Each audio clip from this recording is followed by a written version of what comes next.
my decision. I will say though, in today's world, there's almost no excuse for not having a resume that's like formatted. There are so many tools out there. I have a few favorites. I have Canva is a great tool nowadays. Just embedded in Adobe, you can use templates. Like, I will say it. There's no excuse for having a poorly formatted resume. They have made it so easy to do.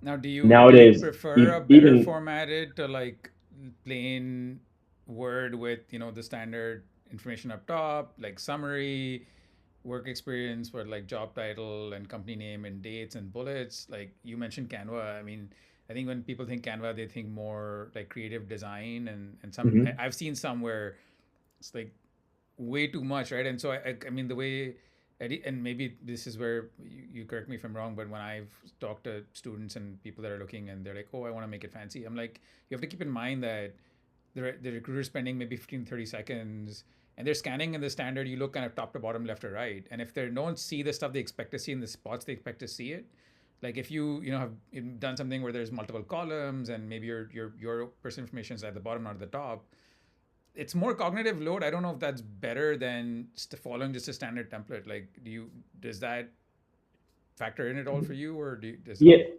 yeah. I mean, the nice thing about these tools that are available right now, even some of them will even tell you if you just Google AI resume builder, you're not outsourcing yourself to AI. You're outsourcing the formatting and the structure.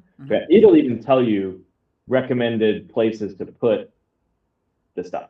For technical roles, I do want to see the tech up top. And let's all also be like clear. I shouldn't have to say this, but name, email, phone number. I don't need a full address. I don't want a full address. Like, I don't really care.